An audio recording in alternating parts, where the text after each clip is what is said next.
This is just an open conversation. It's an introduction that we're doing here about the project that we're launching at our incubator, around soul making, and we're lucky enough to be blessed with the author, Madeleine Spencer, and exploring the creative combinations between her work and Taylor Swift's Eras Tour and Tortured Poets Department album, and also the themes of placemaking that are explored and how the convergence of both soul making and placemaking can inform this larger body of Swifties and um, global impact that she has, but also what her body of work can reflect back on our efforts as an incubator, focus on placemaking and value creation. So we're just having an informal conversation night, but I am going live, so I decided to give a little bit of an intro. Awesome. And um, have you had any thoughts recent, any feedback since we last talked, Madeleine? Anything that you've been thinking about? Or I was thinking that today we could kind of define some concepts and look at some of the questions in the poster. And do you want to That just sounds good. go from there? Okay. Both of us having the philosophical background is always good to start defining your terms. Good. Helps with Good. the understanding. Yes. Okay, so let's just look at some of these terms right now. And Jim, we also wanted to cover for the placemaking background. Um, I loved your conversation with Mary Rowe. It stuck in my head from so long ago with the World City conference. And I remember you talking about community engagement and it seems like that's really hit a critical turning point in Canada. Do you want to talk about that a bit yesterday, Jim? And then, Actually, wait, so you just asked me first, what are some thoughts that I've had? And I oh, know yeah. Sorry.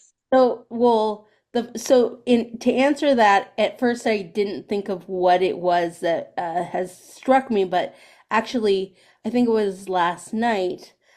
I realized that there are a series of people that whose work I've always been very interested in, but the direct connection between each of those people's work was not clear to me. But and coming out of this process of you um, talking about these emotions and these different terms that are coming up, how art plays into it, it made me remember and try to figure out more about how those connections actually work. And one of them is the philosopher whose name is Suzanne Langer, who actually was one of Whitehead's students. And she wrote a book called Philosophy in a New Key originally, but she also wrote a book called Feeling and Form. And one of the things about her that was really interesting is she believes that undergirding all experience, the necessity of art as the earliest form of art and creativity, which are pre-logical and that earliest form of expression, it's needed in order to even think a thought, even to, and to create language. So she really makes the basis for this, like, what I think of is a poetic foundation, which has to do with imagination as a very important incubatory uh, part of this process. And the other person who I was thinking about from the section you had asked me about is James Hillman, and he's an archetypal psychologist. And one of the things that he asks people to do is really stick to the image.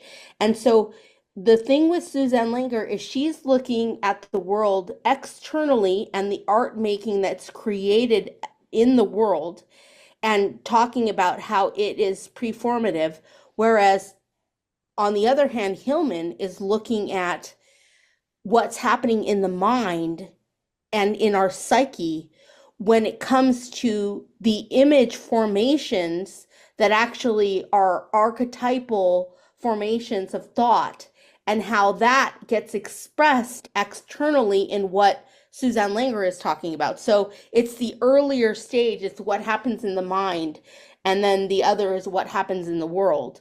And then and I just part of this is was trying to make the link to show how these build on each other. And then the final thing is Christopher Alexander, who you may know, um, in Yes. terms of his pattern language. And Christopher Alexander also, all of these people, the thing that runs through all three of them is the importance of feeling and emotion, and its importance to how we even create the world. So when we get to Christopher Alexander, we're now looking at the built environment and design. And he is describing how there's certain places where you can feel that it's more alive and certain places that you can feel are dead. And all of that has to do with, and it's something that he says we all innately know and can feel. And it has to do with the life-giving qualities of how the built environment is created. So I thought that that was a really interesting beginning step of understanding a through line for how the work and the talk that we're going to have has to do at the end of the day with placemaking and design, and how it all starts with this like pre-logical emotional understanding, which also has to do with how human beings are balanced. And that's sort of this something that the Greeks thought was very important was having emotional balance, which is where, uh, as a culture, if we care about our mental health, then it also means that what we are going to create and put out into the world also is going to be created with balance if it starts with the undergirding creative, emotive, and deepening of our understanding of our emotional world.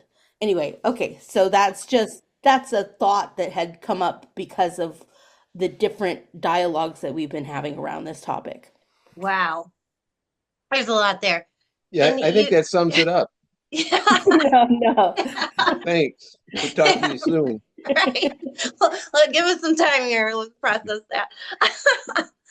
Um, you write in soul making, and I thought about this in our practice with design thinking and having objects on the wall and of fascination and like even just Michigan Central Station and just symbolically keeping that in everybody's mind that that's the project, that's the vision, or the Phoenix Center we did heavily focused on that between working between those two environments to do innovation districts, which is a pre-logical thought because they don't exist here yet. And we have, but it also exists in the world as evidence of people doing it in other places.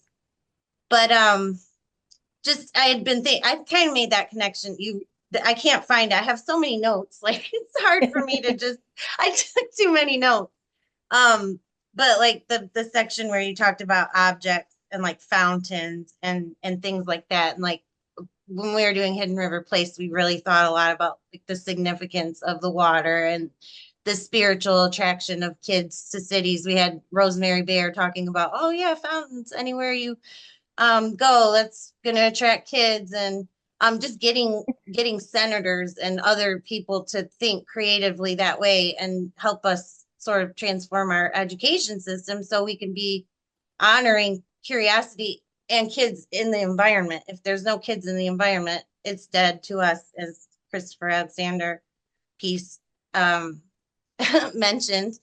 But You know, in yeah. Christopher Alexander's book, the third, like it's like the third page where it kind of gives this like beginning, and I cried when I read it. And Mm, it literally talks about how the poetry, it talks about the poetry of space, essentially, the poetics. And he says that it is like a language, which is where he gets this idea of the pattern language. And it's very interesting because one of the things he says is that he talks about water, which you just described, and as we know as placemakers, water has such a huge attraction for children, for everyone. It makes spaces feel cooler. I mean, most of the public squares in Europe have water at the center of them. And one of the things is that he talks about even if a person, for instance, was creating a shower in their home, if you're bringing in elements of stone, real stone in your shower and the fountain that you know, he takes all of these different pieces and puts it together to show how it's this echo of the cave of that old ancient, like it's the things that we know memorially to be comforting about, like the cave, the rock, the stone, the water, and all of those elements converge to create this beautiful aesthetic representation of something that we already know in nature, essentially. Mm. And I remember when I very first read that, I was just like, it's when all that is eliminated, that and there is not that echo of that of life, essentially, that it actually creates us to be deadened inside, as it's like the physical environment is affecting the interior environment of us as well when we walk through spaces that don't have that life. Sure. Yes. And that's, I kind of led with the quote from Taylor, like thinking Oh about yeah. the connections of your work. And you were talking about Cortona and how tourism is impacting that area. And when she says, little did you know your home's really only a town you're just a guest in. So you work your life away to pay for a timeshare down in Destin. And that's like, and she's invoking the image of the Truman Show and kind of in her And the music. malaise. Yes. And like when you discover your environment could be like a fake. It's not built for real people that are living there, as you were discussing in some of the places you've been traveling.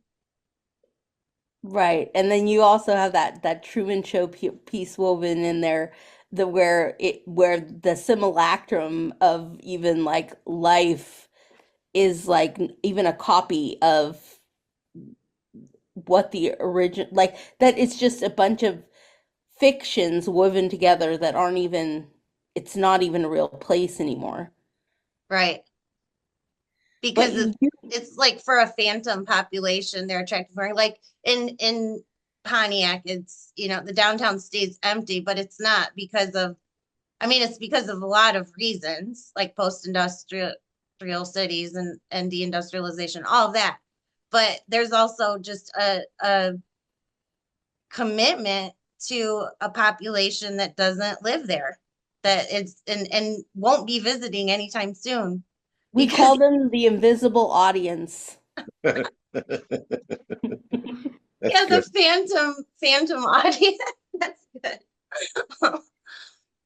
And yeah, so that is one piece. And then Do you um want to go and start with the terms so that maybe from each of the terms yeah, that you guys yes, are. yes. And then Jim, did you want to say anything about yesterday's conversation, how it connected to place before we go into the terms? Well, I think it was very interesting that in the conversation, they were musing about the various elements of infrastructure and how important the infrastructure issue was.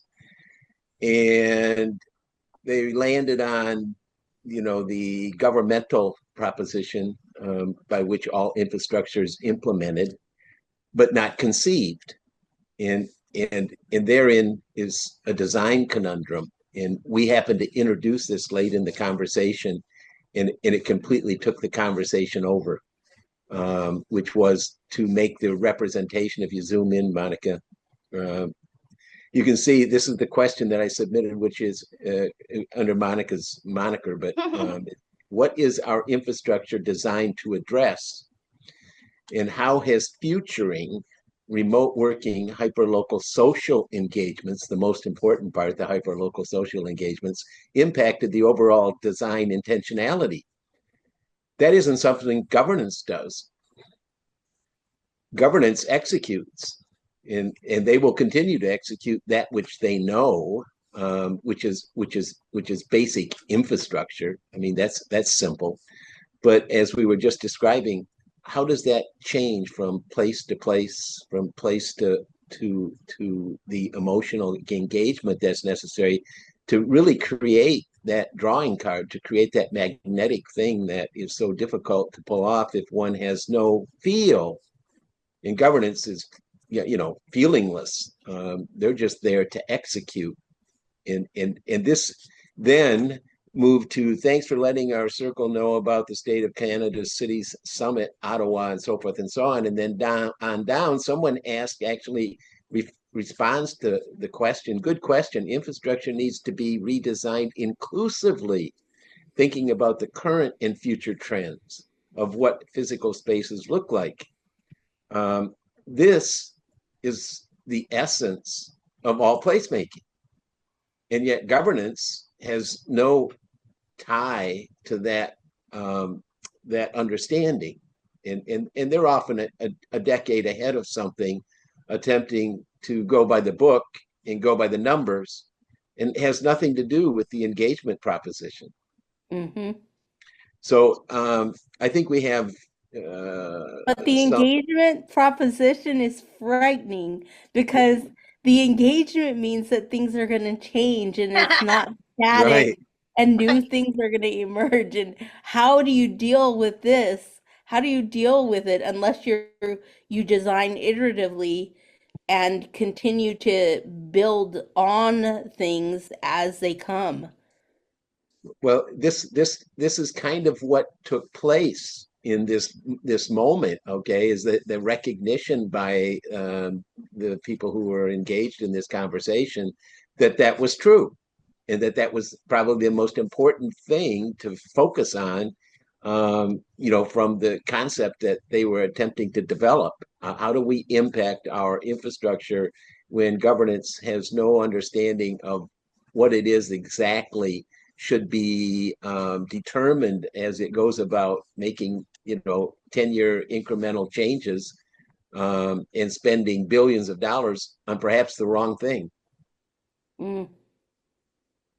And so it was very easy And then by, to and by the time it's built, it's obsolete. absolutely in today's world. Oh my God, 5 years from now, that's yesterday's misunderstanding.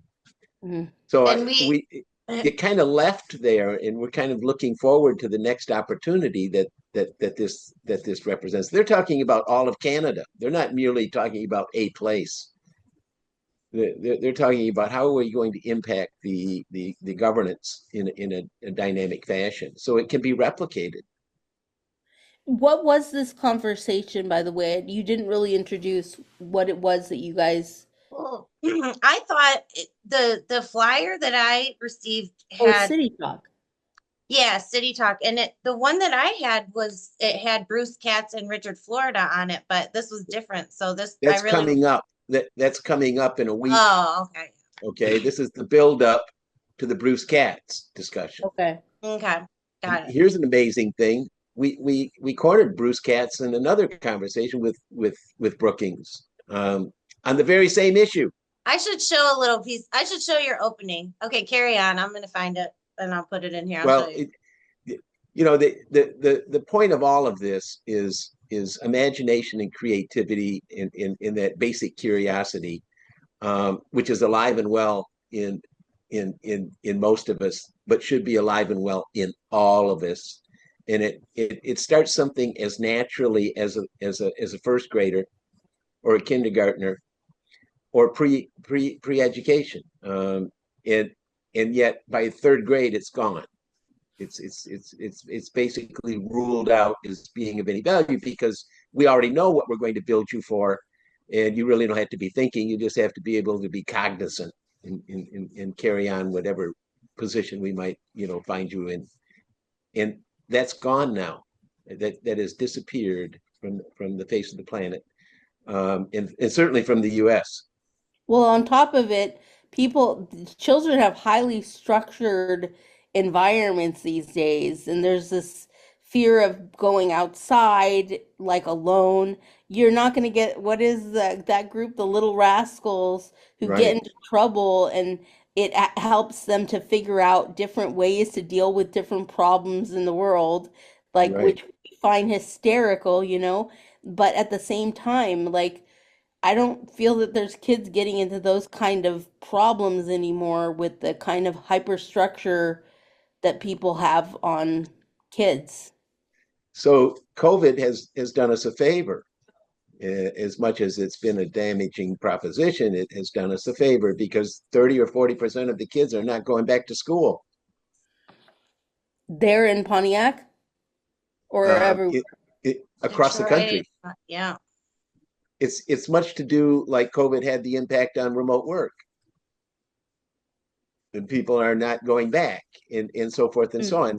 So what that does is draw on the cultural need that is hyper local. I'm seeing you, you're seeing me. We haven't seen each other before, and COVID forced us to see each other. Now what? Right. Right. So the shared environment now becomes something Right. of a focus to manifest the things that I need, the things that I enjoy, the things that I want to do, the people I want to meet, the kids I want to facilitate, etc. And there's a dynamic there that is huge. And even if we said it was only going to be 25%, if I told you 10 years ago that you'll be part of a 25% of changing the entirety of the population, you'd be going, that's something significant. And it's more than that. It's 30, it's 45, it's 50. If we think about the digital equation, it's more than that. So now we're talking about a number that's 50 or 60% of the population. Yeah. That's a huge shift. Okay, I'm going to show this opening for Bruce Katz and then go into the definitions.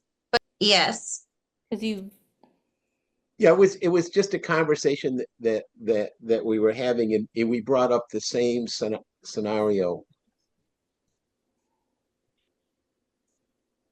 I'll just play his question, how he responds really quick. It started out with Jim's question, and this is Bruce's response. Network effect, this ecosystem. And learn from home process. Sophie, it's a great question. And so this network effect, this ecosystem, the last mile, so that you can connect into socially and economically disadvantaged individuals or very small firms, is going to be fundamental. It doesn't exist everywhere in the United States. So we're going to have to quickly, rapidly set up these kind of networks, using what we have. So I think that's the promise of this moment. It's going to catalyze some remarkable innovation. Capital is not the problem. It's how we organize to basically have it, achieve the biggest outcome. Here. How do we best connect to the citizenry that for the most part, I think in this particular moment is the most important part, as you point out. How do we inform that baseline citizenry, which has never experienced anything like this, and yet is the focal point of this funding?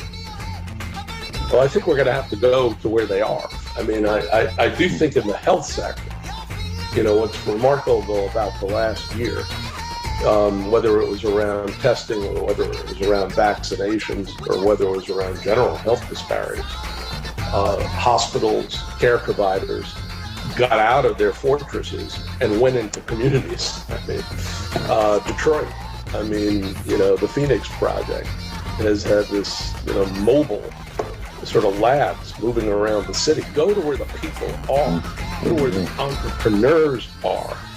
And I think that's really the promise of this moment. And I do think it's going to require a different kind of mindset, of a lot of our service programs where folks sit back and wait for the demand. We're going to have to go find the demand.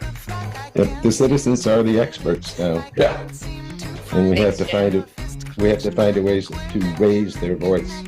So that was tying together from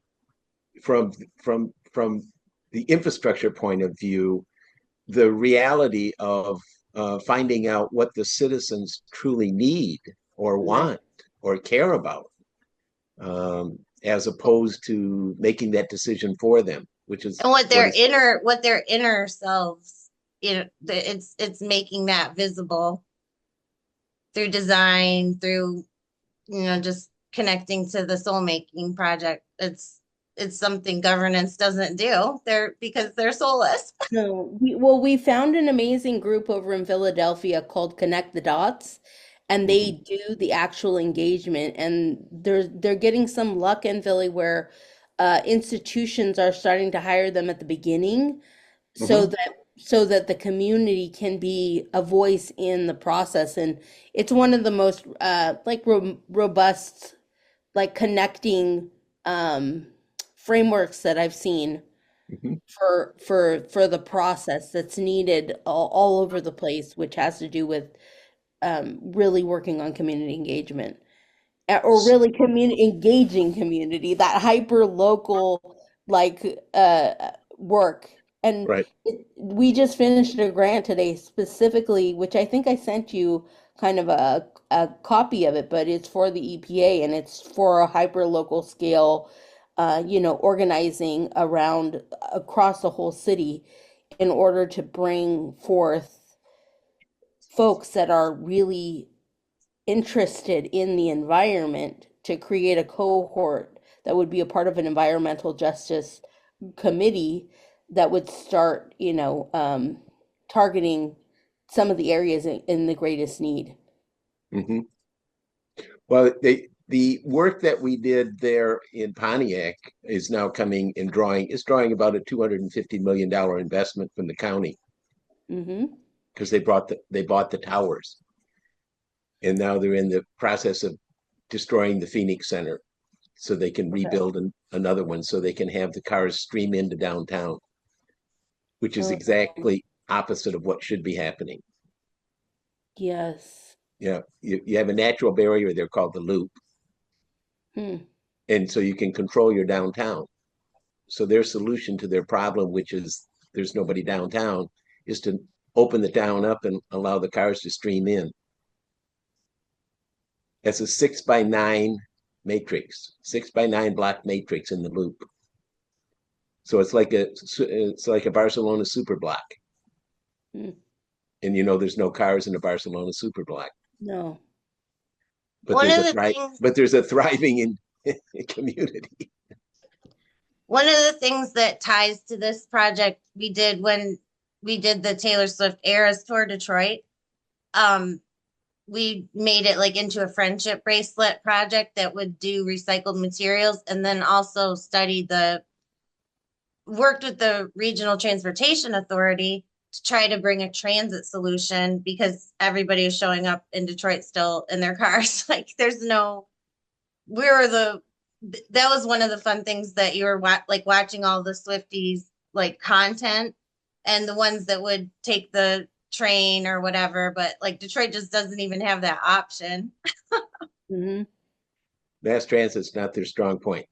Well, Yeah. I think that's true across the whole of the United States. There's Yes. certain cities that are do well, like New York, but we the our transit system in California is deplorable, and it's all car focused. So now our car What companies are facing the biggest challenge they've had since their invention, What's that? competition. Oh, We sent them offshore. yes. We offshored everything, and they now make them better than we do. Oh, and a lot cheaper. Okay, Oh, now we're gonna shift to the inner work right now and the body of definitions we have to lay out here on this call. Is that any other thoughts on placemaking, Madeline? No, we can go back to that. While we while we have Well, you. I mean, I'm saying that I think that through us going through this, it'll re-tie back in. Yes. Okay. Which one do you want to tag? Okay, how does curiosity, I don't know if they should be defined separately, but like a catharsis And how does curiosity play a role of someone going through a catharsis or guiding them through it? Like you said the other day, not like that everybody will go through a transference, but they might not know it. So maybe these three are kind of tied together, or how do I we? would say we just break down each one by one. Okay, beautiful. Okay, you pick. Let's just start with what is catharsis, for example. Okay. So catharsis, like like catharsis is a term that is from Greek, and it would have the K. Catharsis is the early term, and it's a really important in Greek literature and philosophy, but it's also in modern psychology and the arts. And the main thing is that it emphasizes kind of the value of emotional expression and self-reflection and the power of storytelling to heal and transform. Wow. So, by understanding and embracing catharsis, individuals and communities have the ability to navigate the complexities of human emotions, experiences, and foster resilience and moral growth. And one of the things that was a mandatory of the Greek state, especially like in Athens, once a year, they would have the two tragedies and a comedy where they would select their best tragic artists, poets, um, and they would perform. And for 3 days, everybody in the whole city would come to a place and watch these amazing plays play out that would show like the human experience or something that maybe that they're dealing with in that city. And by seeing themselves outside of themselves, going through this process, people often are able to suddenly understand where the tragedy in the situation was. So, for example, what Jim just described, like folks coming up with a tragic play around what's going to happen To the when they Phoenix go Century. down. Yeah, exactly. Would be they would if people all had to come and sit in the theater and watch this masterfully created play and then reflect on it in that way, then they can suddenly have a shift and a change in the understanding of how it's going to affect the community. So that would be a cathartic moment where people would reset for the whole year after these tragedy and comedies were played out. And it gave people a way to, step back and look at themselves. And most art, music, and theater, all of these different storytelling expressions also help people to go through this process of reflection, which ends up helping them to connect the dots Mm. so that the logic that comes out of whatever it is that they're seeing helps to guide people in a direction that's actually going to be not tragic, for example. Right, right. But couldn't be explained in any other fashion No. unless you engage the emotion. Yeah, yeah, yeah, Yes, yeah. Right. Yeah. Wow. Wow. I exactly. have goosebumps. I get goosebumps from this stuff so much. Oh my gosh. So that we touched on that last time we spoke about how there's a lot of connections to Greek tragedy and in Taylor's work and like by In through Taylor's life, Cassandra herself, her own story yeah, her is own playing story. out like a Greek tragedy and also triumph in many ways. It's all a mixed bag. Um, but yeah, the thing that made me connect your book to this the most is while I listened to this album like all year because Mhm. it was I love all kinds of music. I'm not like, obsessed, but for some reason it just hit me like this deep work of art I had to figure out and I had to understand. And it was just very comforting and it could kind of like transport me. And I did a lot of video work and processing of so much horrific, like personal grief, but also just the tragedy of the world right now and Gaza and all of that. And then just taking on so much so many heavy things this year, and the album just really helped me feel a catharsis, but also New Orleans itself gave me a catharsis. I feel like I just I've never really felt a city itself like participate in healing in that way. Like it was very synchronistic, and just learning about Marie Laveau and the pre-logical art of voodoo, and she was a practicing Catholic, but just how she sort of infuses like her culture, and that culture just infuses every element of New Orleans culture, and it just creates this synergy and this bottom up kind of magic of that city. And I know you guys went there for placemaking US trip, No, and I I had a wish I very would have.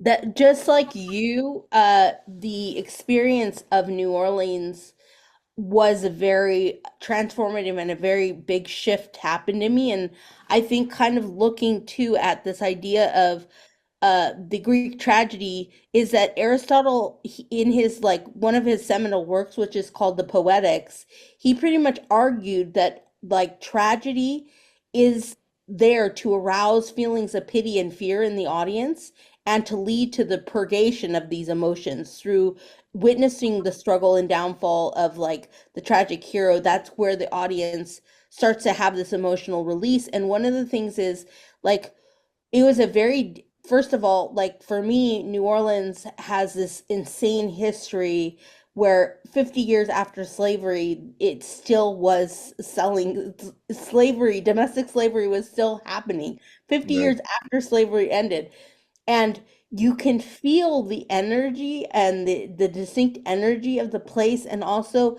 the lot of life energy.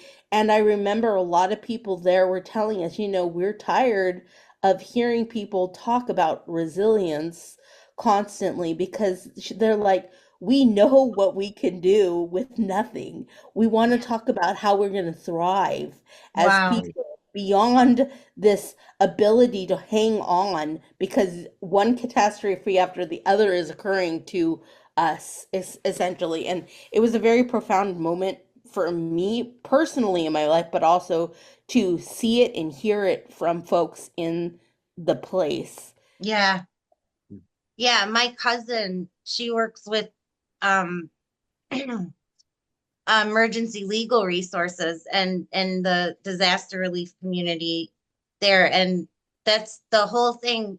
The even just to mention like learning exchanges made, she's just so nervous of any kind of, it's becoming very protective because there's so much gentrification and going on there, and just they're trying to protect that culture, like the parades and the way that there's, it just every other day there's some big parade going on, and that's fascinating to me, like how they regulate, how that remains so open that people can act on the city in that way creatively. um Or the beauty of the second line.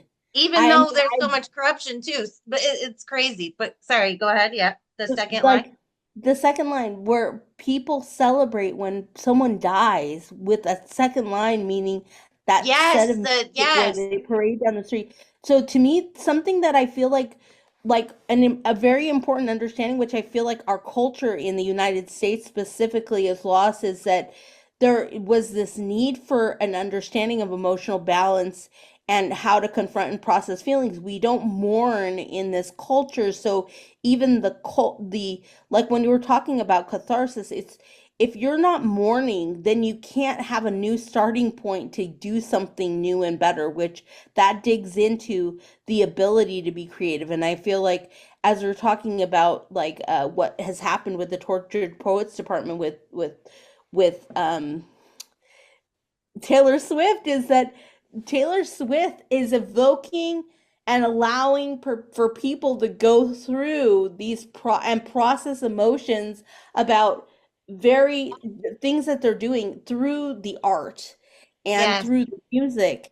And the thing is that as a culture, we need to take lessons because people need to be moved to to mourn in order to start anew. Yes, Otherwise, you're stuck. Right. you're And stuck. So what is transference would be tragedy to thrive. wait, Well, say that again, yeah. Jim. What is transference is tragedy to thrive. The tragedy, the thrive. Right. That's Transference transference. is yes. Well, there's a huge Tragedy. cultural. Okay. I What'd was you gonna say say again, Jim? Transference is tragedy to thrive. Yeah. That's by definition. And what do you think about that, Madeline? I'm trying to break it down because I'm thinking, okay, so transfers as a tragedy to thrive. What I was thinking is that if you don't have the catharsis, what's happening is that there's a huge like shadow Hmm. that occurs. Like we build, there's a shadow developing that is being unexplored in our culture because people are not going through the catharsis. And usually, yes, it gets projected outwardly uh into other ways. And so like if we understand the transference, Jung has this concept, which is, and so did Freud, that there's this vital aspect of therapeutic process that offers a window into like a person's unconscious. And the first thing with all this is we have to believe that in depth psychology there's a belief in the unconscious, that we have motives that come from another level of our psyche and psychic understanding of the world, and that is an unconscious level. So like you've often seen the image of what is it, sinking in the water, the climate change and the The what is it, iceberg. the ice cap, yeah, the ice cap. So you've seen that image where only one part of the psyche is in the air and the rest is all underwater, and that's kind of like the unconscious of the human person. Hmm. So Hmm. illuminating the dynamics of their past relationships and an understanding, by understanding kind of the working of how we project what is repressed out, and we don't like, it allows people through transference, it allows people to engage in kind of a deeper exploration of themselves, and it leads to healing and growth and a better understanding of the emotional landscape. But a lot of people, if they're unconscious of that emotional landscape, which many are, and like I'm saying, when we don't mourn, then we're repressing that emotion. And so the transference isn't merely seen as like a challenge to be managed, but it can also be a rich source of information that can facilitate the transformative change in people. But Sure. but if it's ignored, if it's repressed, it ends up getting projected out, and we end up seeing it come forward in different ways that are not uh essentially like different unconscious manners. So I think some of the best examples are given in my book. There's the last line of a section with David Rico where he talks about projection, and he says, in projection, each day is spent alone, meaning like if when you're looking at you so when you're okay, and then afterwards we can break it down, but he wrote that in projection each day is spent alone. In displacement, each day is when it's displaced, each day is spent with the wrong person. And in transference, the misplaced feelings and expectations of parents, family, and others are they're put onto others, and they cause every day to be a family reunion. So no matter where you are and who you're with, you're always having, if you're transferring it out into the world, everything around you is the family reunion. But so either, I don't know, do you understand how that statement works? I do. Sure. You're constantly Putting it, yeah. you'll find the things that hung you up. throughout your life. You'll meet that Well, again. everywhere And around you, you'll be triggered. You know that there's a yeah, transference going on when you're either triggered or excited by something. That's Mhm. where your emotional state tells you that it's happening. And uh, usually it has to do with an excitation of your senses, where either you're elated and think something so amazing, or you actually hate something. Like the strong emotional responses You usually just tell described art. Yes. Tell you what is going on, yes. But a and lot of you get people like, cannot understand why it's happening. well, I think Well, that's some. there it is. Yeah. I think Yeah. that's something that Taylor does naturally, and I don't. And it just going to Socrates, even just know thyself. I think Yeah. that she's really learned that skill of naming those emotions that are so universal, but giving them so many different words, but also through story. She's telling a story over time now in Tortured Poets that I don't think she's always been known as a storyteller. But Yeah. now she's taken that know thyself thing and just flipped it. And she always gets tagged for like not being political enough or whatever. But if like her life is very political. She's the most famous woman on the planet. She has had, to deal with the darker forces of the industries and hedge fund groups and attacks on, it's not like she's got to walk in the park, but that's how she's always framed, as like she's playing the victim, or she's a billionaire, she doesn't have any problems, or um like they don't. But I think she just flips that narrative all the time. And like in Who's Afraid of Little Old Me, she's kind of like lamenting the way that the younger generation is kind of now going to twist her narrative for her. And she's thinking, well, you don't know anything about sad, or um and just having to deal with that element, and then her family and the hedge fund and the it's a Greek tragedy. It's got all the Well, elements. it's a modern day Greek tragedy. You know, when you had sent me a video of a conversation that was on YouTube around a philosophy. What was the video? Do you know what I'm talking about, Oh yeah, Monica? Taylor Swift and philosophy. Yeah, and one of the things I thought was interesting is I heard somebody there say, and I'm not I have not had this experience. Yes, Swift and philosophy, but someone mentioned that she holds a mother archetype, which I was surprised by, but that a lot of people who are Swifties think of her as the mother. And I thought that was very interesting because as one of the terms that you have is if we talk about archetypes now, um the Jungian archetype is sort of this like foundational element of human psychology that kind of reflects these universal themes and experience that are shared across time. And so some of those kinds of themes include like the mother, or the anima and animus, which is the masculine and feminine that's within every person. And one of the things about the archetypes is that they can deepen our self-awareness to connect with kind of a collective heritage and navigate sort of the complexities of Mm, the inner lives of that we have. And it's very influential when we're looking at psychology and literature and art and cultural studies, because it helps us to understand the human experience. But it's sure. very interesting that people are connecting Taylor Swift in her group. I mean, the group of people like the Swifties is seeing her as mother.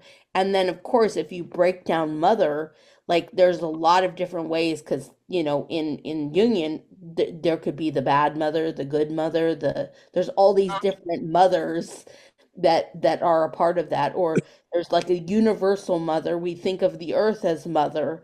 And like and all of those things have to do with like just different archetypal aspects of how people, and the big transference on her. Project. Yeah, The projection onto her of mother is very interesting because it tells you a lot also. right.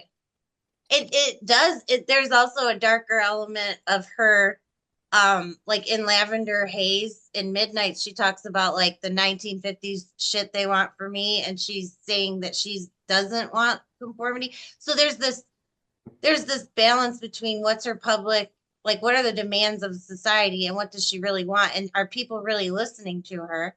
Because when she was with um in this relationship that she is singing of, is that's the main story of the album, is about this unrequited love, and she got back with this man um last summer, like May 2023, like for a very brief time, and not her entire fan base, but just a loud minority or majority, put out petition drives, speak up now, um in, and they were really mischaracterizing a lot of things that he's a very edgy person, and but he had been on a podcast where someone said a racist comment about Ice Spice, and but he didn't say it himself, and I'm not trying to defend any of that, but like the whole mob like sort of reformed it to where he had said it himself.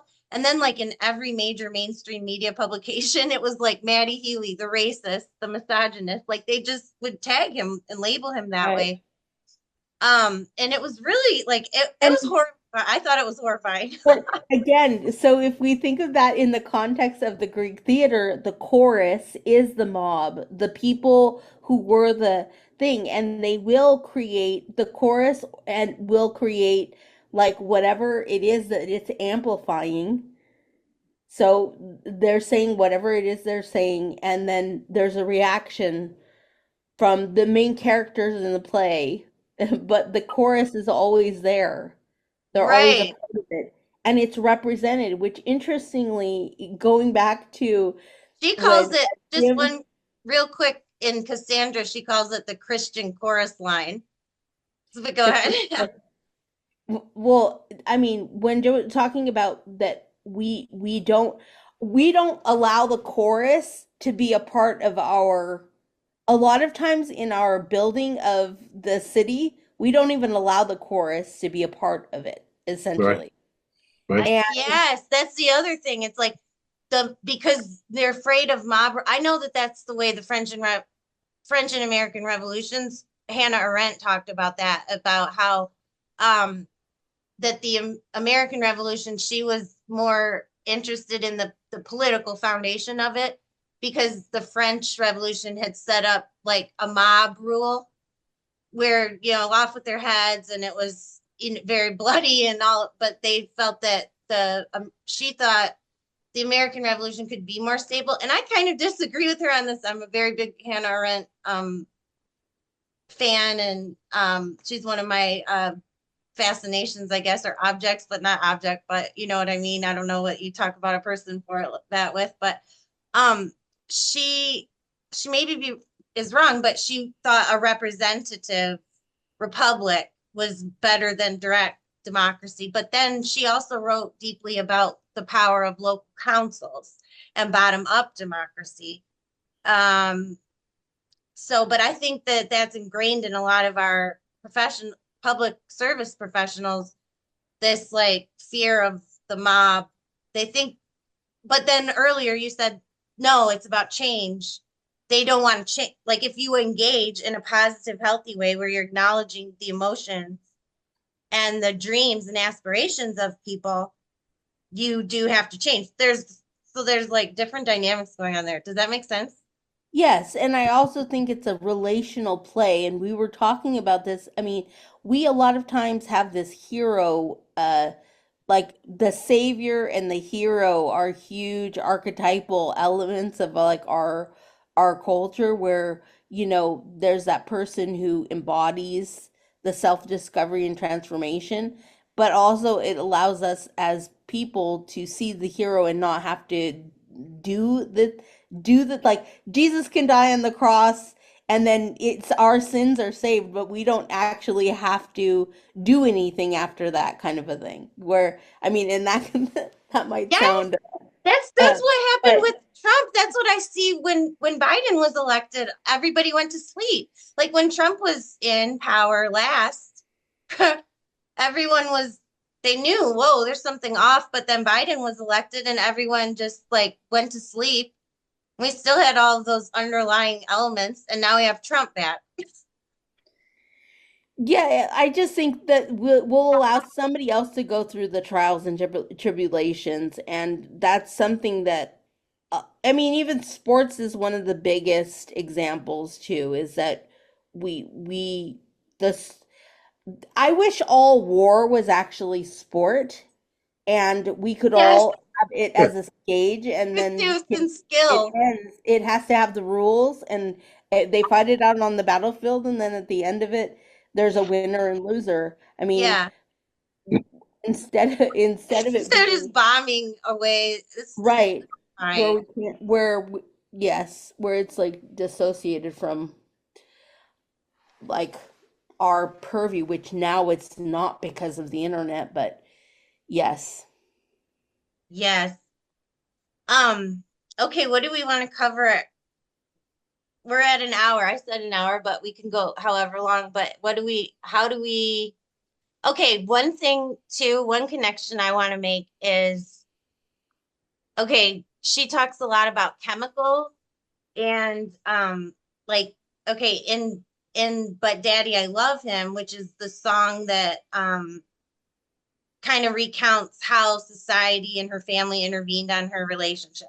And she says like that they thought they could change the beat of her heart and counteract the chemistry and the destiny. And so she sees that her reuniting with Maddie Healy as all of those things and real chemistry. And then I think it's hilarious because when she's talking about the football scenario, she in the alchemy, um, it's about being like touching down and it's all about football. And she uses a lot of cliches and she uses an AI beat. So it's like not coming from real inspiration. It was an AI beat from a song called Travi. My Travi made it to the big game that went viral. And but she says she's like, what if I told you I'm back? The hospital was a drag. Worst sleep that I ever had. And then she talks about these chemicals hit me like white wine. So I just think it's kind of funny that she's saying like in one situation it's chemical like being drunk, and that's the first song on her first single in the album. She talks about like she was a functioning alcoholic and nobody noticed. So anyway, she's talking about two different forms of chemistry and chemicals. And I know and you talk a lot about that in your book. Well, in alchemy, I mean that the earlier stage of alchemy always has a spiritual component that's involved in alchemical process, which is why they're saying that you could take and turn metal into gold. You know, like this process is like a chemical process, and it's the beginning of the sciences. I mean, all of the sciences came out of these early alchemical processes, but at the same time, if you read any poetry, when people talk about like being drunk and roomy, oftentimes it's the spiritual drunkenness. It's not actually a physical being drunk, Mm. and Hafez and others. So, but when the question that you had is how does chemistry and destiny play a role in love? Is that was the question, or what was Yeah. the Well, uh, I was just it yeah, just interesting. I think you covered it. Just well, the thing is, like, we know that, like, chemically in our body there are changes that happen, dopamine hits and rushes that you get, and all these different kinds of things that have to do with chemistry. But one of the things, and I don't know if you got like towards the end of this book, there's this thing called fixed action patterns, which they found in both animals and in humans, which are and one of the things about chemistry, which now they're starting to uncover more and more, that a lot of times people, it's an epigenetic environmental factor that causes attraction, and it's because people came from similar situations. So like if people grow up in an alcoholic family and a person is constantly attracted to alcoholics, it's typically because that is the behavior or the chemical the chemistry of their childhood or what they know. So they'll Hmm. reconnect with those people over and over again. But Hmm. when it also comes to you, so you, one of the things is chemistry in terms of love, oftentimes is not actually the chemistry that you want to that you want because what's happening isn't it's an emotional reaction that is from your it is a pre-logical but emotional reaction that's coming from your limbic system that recognizes something that you were as a norm that you feel comfortable with, but that norm might not actually be good for you. So, oftentimes, like chemistry is a transfer. You can tell that there's this, like, the beginning of a transferential relationship where you're unconscious about why you're going into it or how you're feeling.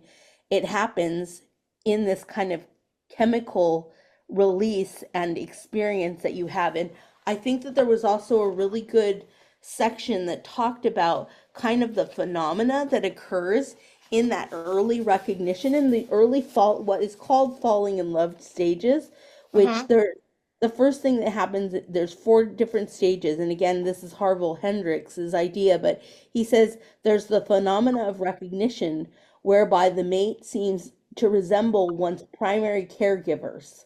So it's, but what I said is beyond just the primary caregivers, it's also the environment. And then the phenomena of timelessness happens, whereby the old brain phenomena mixes past with present. So you start to feel like, oh, I recognize this. It feels very familiar. It's a timeless feeling. And that's why people will be like, oh, it's like I've known you forever, right? Hmm. And Have I that feeling. she says that in Lover, have I known you 20 seconds or 20 years? Always, and on throughout all of her music, she's feel, talking about that. And that this is part of that. And then the phenomena of reunification whereby there's this feeling of wholeness, like that you finally found your missing half or your, so there's this sense of wholeness that occurs, which also is like this porous open moment where you've allowed someone else to be a part, like you're very receptive in this moment. And then there's this phenomenon of necessity where it feels like death if the two people who are mating start to like part from each other. So there's these series of four stages that happen at the beginning for people, which a lot of times every love story that you see in film, etc., is those four stages showing. But the other thing is that, What was the fourth one again? Sorry. oh, the fourth stage is the phenomena of necessity, where if the person leaves, it's like they're gonna die if Okay. that person isn't around them anymore. But And that's uttered a lot throughout her album as well.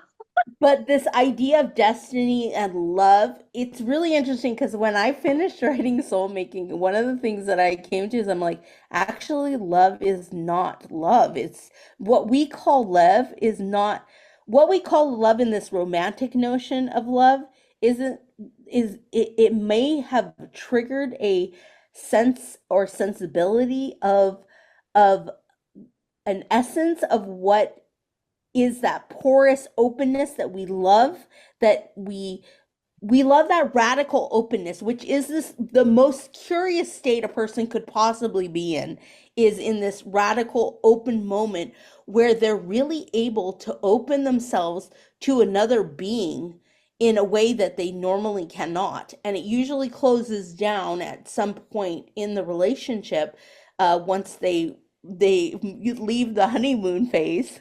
But at the same time, this role of what causes people to mate and come together um, in love is usually transferential. It's all transference. Wow. And this desire for completion, or that this other person is going to complete them, is really this psychic desire we have of the necessity for completion that actually is something in ourselves. And a lot of times, what we're attracted to in others are things that are we're repressed. Like, let's say that you see somebody who's an amazing dancer and musician, and you've always wanted to be able to dance, but you see it through them, or a sports athlete. The other person, you're projecting an idealization onto them for something that actually you repress and You, would love to be able to live out in yourself, but have not yet found the courage to because of whatever reason, like probably, you know, you weren't encouraged in that way, or you still haven't figured out how to encourage yourself in that way, you know? yes. Wow. And then how do these things connect to, like, if you've gone through all of this process, and there's so much mystery to all of this, but if you're constantly like, I hadn't had a real experience like this for a long time, um in going to New Orleans, but I had been working through my emotions so much over the year that, like, the environment kind of felt like it was speaking back to me. And um that's mystery. Or but is are there science to that? When you're saying Like explain, synchronicity. okay, you were having a sense of synchronicity over the last Yeah, few. like, um for example, you mentioned Day of the Dead and like how our culture doesn't mourn. Yes. And like, I lost my uncle, my artist uncle, who was like my childhood best friend. And just always looked up to him. And he was always just another person that I fixated on. I always fixate on, like, fix my attention on certain things. And lost him, and then my uncle Richard, and he had a huge impact on my life, like around politics, and he was a deep social activist here in Detroit. And then my dad. I'm not trying to like have a session because I'm healing. I've healed from these things, but it was just a walloping year of just loss. And like, I just lost my very close friend, Mama Raven. Um, it's just a lot of death. And then I also was very impacted by what's going on with Gaza, and it was just like too much. But constantly, meditating, doing my own spiritual practice, fixed on healing, like just wanting to not be, like, acknowledging that I was going through things, but and that I'm a resilient person, but I'm also processing things. But like, the first thing that happened when I get to New Orleans is a Day of the Dead celebration of what's going on. Yes. And I was not prepared for that. And I just went and I just bawled my eyes out. And I just Okay. I What you're saying, Monica, I had the exact same experience. And my mom had passed away, and I went to we every year in our downtown district, a group called El Centro Cultural puts on this Day of the Dead, and everybody from the community can come out and create an altar. And from the time of my mom's death to the day that I walked out into that street and saw all the altars, it was a moment where I was able to be in public and then Mhm. have this public private interface of seeing all these families who'd lost loved ones, but that they were also celebrating their lives through these mementos and things. And it was a very cathartic experience. And I remember having this brilliant, like this moment of an epiphany, like I'm like, this is what's wrong. And I feel like one of the things Mhm. is our culture does not have a way or a space for death. I mean, my mom died the year before 9/11 happened. And I remember just the consequence of everything that we see in the cultural milieu that's going on, and the all of the different repressed emotional baggage that is carried out, but nobody is has a place to put it.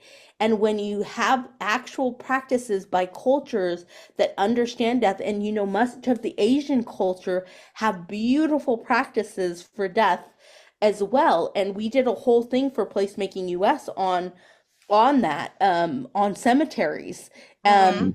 And one of the things is that that's where I feel like a place that is a melting pot of all these different cultures has a new opportunity to bring that amalgam of different cultural um like to honor all these different cultural ways that have been practiced for centuries that help people to deal with different issues within their psychological state, including mourning, which to me is one of the biggest problems in the US. I mean, everything we do is towards youth. We put elders like into like Asylums.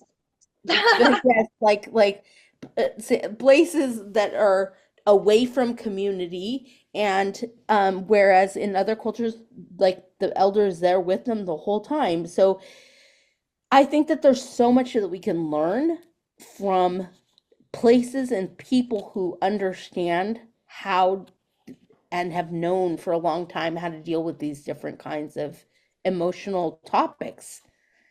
And we cut ourselves off from that understanding when we're only looking at one view or one dynamic that doesn't Yes, doesn't see the value and the wisdom of even growing old. right.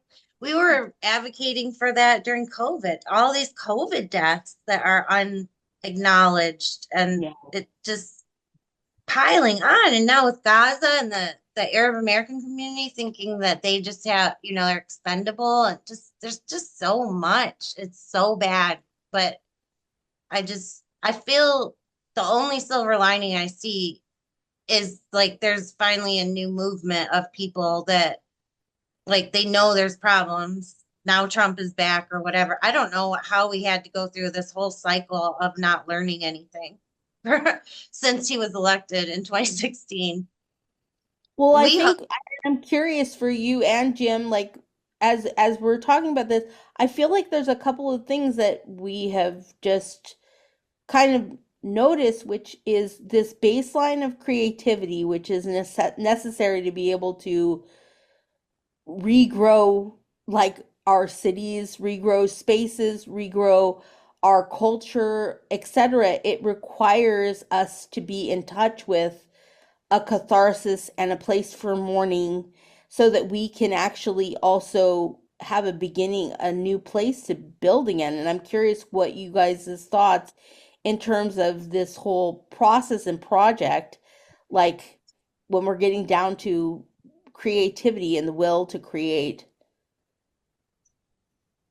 Well, What I think that's the baseline. You know, it comes from the pain and suffering that is encountered and directly addresses the birthing of the new. And we're in that transformational area. And an advantage that is enjoyed is the fact that it's so universal. It's not unique to any place. It's the entirety. If we take it from the climate change point of view, it's the entire planet. And yet very little is being done along those lines in consensus, but rather there's pieces over here and something's happening over there, which gets overloaded by the current news. So it's very difficult to create critical mass.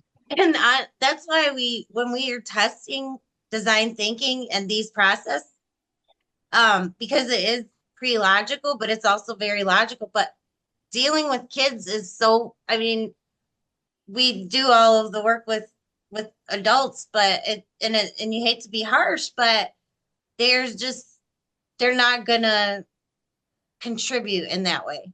The leadership class, professional class we have today, status quo, whatever, like they're just not gonna. It's sad, and the kid, but the kids have to. You got if we can just get to kids, we and get the process to them. They take it and run, and they are the greatest placemakers.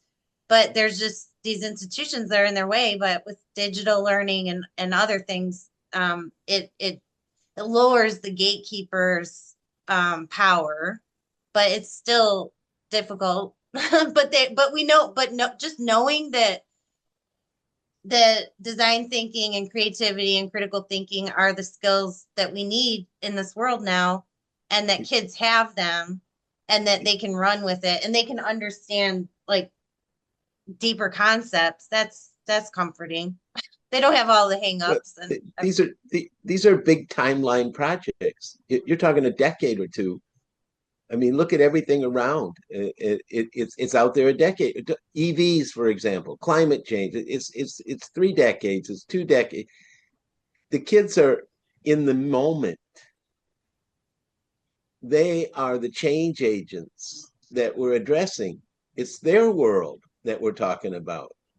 The timelines we used to work with was next week or 6 months from now. Those are all been offset by something much more dramatic, like our existence. Hmm. And so it's stretched all those timelines. So when we're talking about kids, we're not talking about kids, we're talking about the next adults. Right. Well, who better to design than them? Well, there was a song that you have, I think Monica, you put with your video, which is the Albatross, and Mhm. I often are am very like something really compelling, and I don't know if you guys have read The Rhine of the Ancient Mariner. Yes. Yeah, And it's Well, from, that yeah. story as a metaphor to me is really powerful because I mean, as you know, an albatross is, I mean, the ship is stuck because of an iceberg and First public comment people is are from freaked out, Sorry. but at the same Monica time, Williams. at the same time, Sorry. sorry, but at the same time, like this bird flies around the iceberg and it cracks mm-hmm. and they're let free. But the auspicious aspect of that was that they immediately killed the bird because it freaked them out. Right. And I think that very interesting thing is we might not know, like we don't know why that iceberg cracked because a bird flew around that thing Right, like for 3 days, but we know that whatever it happened, it worked, and I feel like we can't kill that because that's the mysterious, like that's that connection of ourselves to nature and right. to the world, and it's that thing that it's unknowable in some sense, like it doesn't science does not there is another element to all of that. So I found that song to be a really powerful and symbolic song that you put into that video because it really does it reminded me, it gives me that sense of mourning and also the sense of, this is the albatross. Right, Right. right. Yeah. And that was and it was, you saw it in the opening with Mike McGinnis, because in all of the papers, all of the free press, anything they ever wrote about the Phoenix Center, they they would call it the albatross. Mm. Instead of the phoenix rising Right. from Right. the ashes. Yeah. Yeah. And so when she came out with this album, there were so many things that hit me like that like I had been thinking about for years. And that's why it had such a walloping hold over me this last year. But yeah, and I'm like, wait a second. And I knew it right away. And then I'm like, does this even fit in but it did fit so well, It because did. it, like, the whole cycle we went through was, they were coming after us, like they were trying to hit us, like our incubator, and you know, but then they were also like wanting to hang around too, because there was something to gain, and it's just interesting dynamics of like, When we get we're funded, friend, we're foe. Is this good? Is this, like, no one could ever really get to the truth, and we were just basically saying innovation districts, placemaking, repair it, do the Pontiac transportation. It's all obvious if you're looking at it as a whole, but they're thinking of the way that they're just committed to thinking of parts. Like, people want, Blair wants the amphitheater, and that's all he wanted. That's who owns the Crowfoot. So he was easy to get out of the deal, because all they had to do is say, we'll give you a 2-acre public space on the ground floor and you can operate it. So he like quit fighting against demolition. And everybody was kind of easy to manipulate if they were just out for their own small interests, but they couldn't see it as a whole. Right. The whole thing became a grift when we were positioned to receive $40 million from an opportunity zone proposition, if you remember opportunity zones, Mm-hmm. for the purchase. And Yeah, that we got a caused $40 other million. people with dollars to chase that. And Right. they forgot about what it was they were chasing. In other words, it wasn't about the Phoenix Center. It wasn't about the two towers. It was about what are you going to do for the community? And the 40 Sit down million and was grass. to allow the community to take charge of the towers, to take charge of the Phoenix Center. So when they ran into the wall, and it just ended last Tuesday in the city council meeting. Oh, miserable They're coming failure. up for re-election. And of course, for 3 years, they've had $37 million from ARPA funding, et cetera, Didn't and they've spend it. spent none of it. That to me is the So biggest sign of how do gentrification. you run next year on nothing?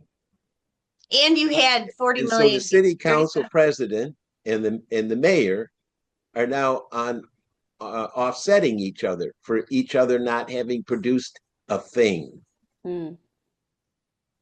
So there's just an example of how if you don't have a vision, if you don't know what you're doing, if you're all new, and by the way, all of our city council was brand new. Yeah. The former administration was so bad that nobody survived. And so you had people with no experience. I mean, they're basically on the job training, okay, to run a city. The mayor had no experience as a mayor, and the city council had no experience and they had no experience in their meetings to reflect on from someone who might have been there previously and said, oh, this is how you do that. So after 3 years, they have nothing to show.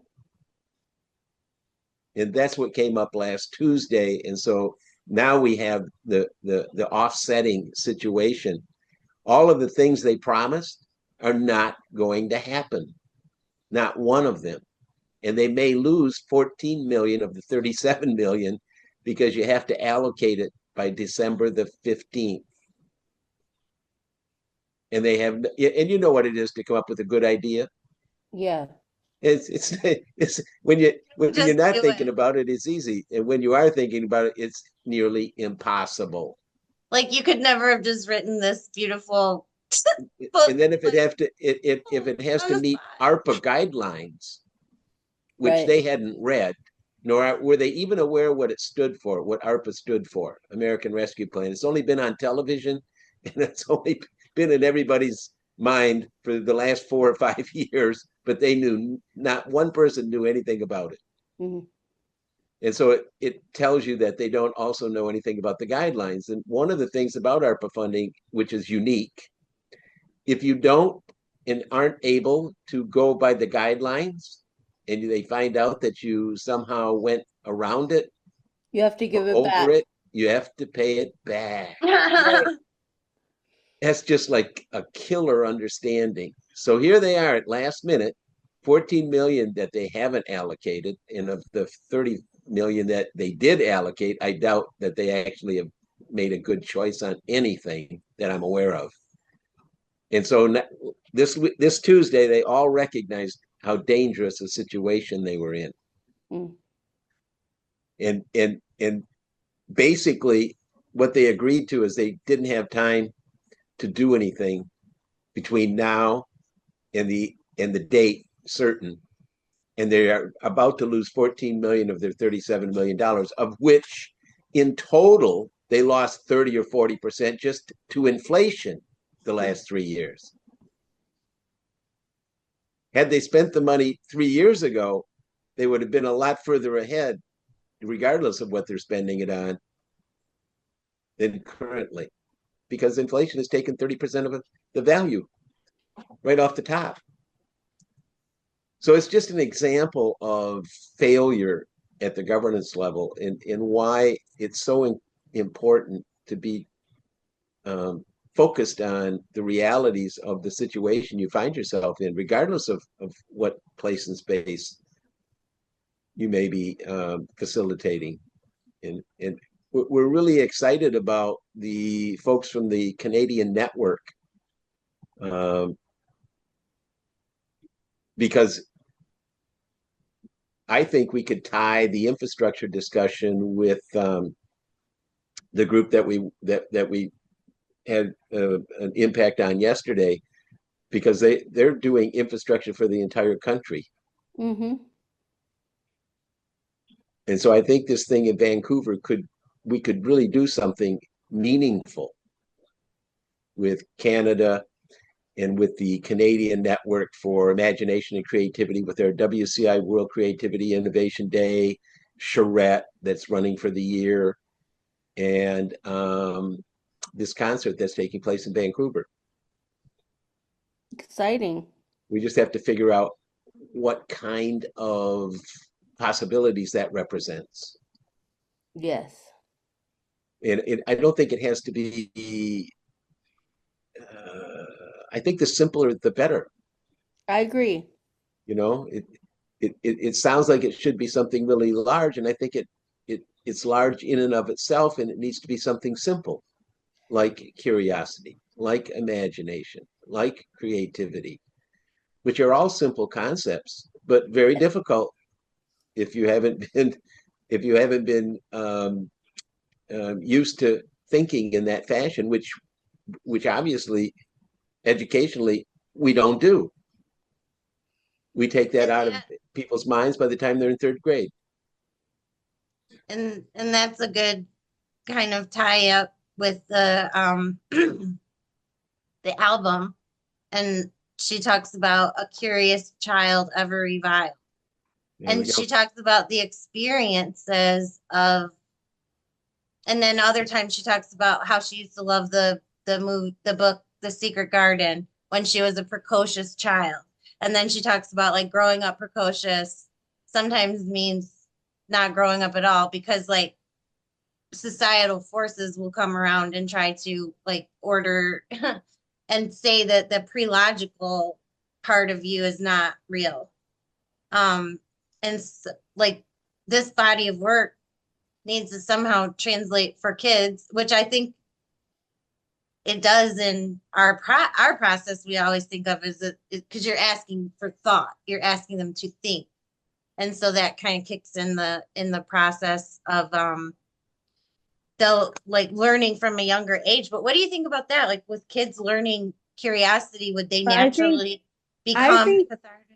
Monica, it's so with music, it's so easy because truthfully, you can ask a bunch of children, you can give a stanza to a song and ask them where that relates in their own life, and And they they're will, off to the races. or how other music like that they listen to. I mean, there's so many ways through music. Again, it's just seeding. I feel like even in these conversations, like you can just seed a conversation and then everything gets built up around Yep. it. It becomes Yep. like a complex that keeps forming, Yes. just like your maps. But the thing is, like, you just have to give people a drop and then they can build from that. You don't even Right. need more than that. Yep. I That's agree. beautiful. And I Okay. think, Monica, I hear you, but like saying that there's all these pieces. I actually think for you personally that there's a book in the thought processes that you're going through that need to be nailed down so that it can actually become a fluid document that goes from point to point very logically.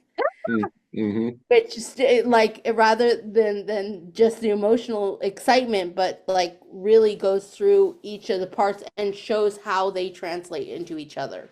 Yeah. Yes, Yeah. I will. And I've been working on it. I have so many notes of like a memoir type from our experience in Pontiac with the Phoenix Center. I think there's so much to pull from that, but I've always thought of it as like the butterfly incubator, which I know might sound cliche, but I think of that as a process of my own spirituality and growth through the incubator, developing that, bringing that into being. And yeah, now Well, it kind of like ties with this album and your work and a couple of other and, references that and, I was and and you crossed it. You cross it with the Innovation District in Detroit.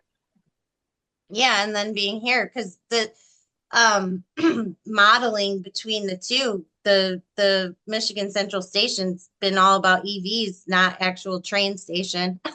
So talk about like we a thing can't be what it is when there's too much of a You, lockdown you can't capitalist. fake. You can't fake innovation. You can't No. fake creativity. You Yeah. can't demand it. No, it has to come through process. That's right. And money doesn't buy it. Yeah. That's why arts can be so expensive. Is because you can't buy it. There's If you could buy, another project that we've been involved in Long Beach where we started the series of conversations, but they're going forward with a design district as well, a design and innovation district in downtown Long Beach, uh-huh. and through a group called Studio 111. Just so you guys, just as a parallel Oh, of Okay. interesting. what you guys are doing. We should Well, look at that. We should look at that and see what um, ways in which we can contrast. They're advocating right now for Uh-huh. that to happen, and they're Uh-huh. drawing. And beautiful. what's the baseline? What in your estimation, what's the baseline that they're advocating for? Or are they? Do they have anything? Um, you know what? They just finished well, we did a placemaking. We started with a series of conversations around placemaking with three different groups, but then right now they just have done another set of projects, which I'd have to read as well. Uh-huh. I don't know exactly where it's going, but I do know Send us doing. a link. So I'd love to look at it, and you can learn so much from other people's efforting. Yeah, Okay, and the scale of work that encompasses is not for the meek and the mild, and no. certainly not for governance. So I'd be interested in who's leading the conversation in what the Yeah, there's a woman named Sinead she was at our she was a part of the placemaking global conference. She came out there. But we also, yeah, we know them, so I can see and share. that'd Uh, be I think that'd be interesting. There's a lot of possibilities that are similar in nature, but not not not necessarily replicable. Just because they're part of a process somewhere doesn't mean that they work everywhere. I right, mean that Right. a lot of people think that there's some kind of recipe, okay, that is going to satisfy the norm, and of course there's no norm to to have a recipe for. So it's the individual ingredients that make up the recipe, and that's usually not worked by committee. right. Well, I think what did we cover anything? Did it? Oh This yeah, is great. I'm gonna make like a small little trailer now, and I'm gonna put some like music in the back and just like take some clips, and Okay, then and like work on that before tomorrow, and then I'll push it out like on social media tomorrow in a newsletter or something, and like work tomorrow and Saturday to get more Swifties on our so I was conversation. just listening like a Swifty. Okay, and what I want to tell you is We want some Q and A, how some many times Q I and wanted A to go, Swifties. how many times I wanted to, but I refrained from doing that And all I can tell you is you're going to move mountains. Yeah, exactly. Like we need a room full of Swifties. That's the goal right now. So maybe your friend could come on Saturday. I don't know, that said that she was a Swiftie as well. Um, how you let us know if you know Whether any there's other. Swifties there or not, this is very powerful. It has all Yeah. kinds of possibility thinking to explore and expand on. Um, and it's a likely candidate for insightful imagination to unfold. Yes. And there's Okay. something significant about Beautiful. that. Well, I look forward to seeing you both then again when we meet Yes. again. All right. On Saturday. And I'll tag you with anything that pops through. And All right. this was so cool. My mind's blown and I'm gonna go back and be looking at it and finding all the clips and figuring it out. All right. You guys Awesome. have Okay, a great Madeline. day All and You a right, great too. be safe. Okay, we'll see you Saturday. bye. Peace. Peace.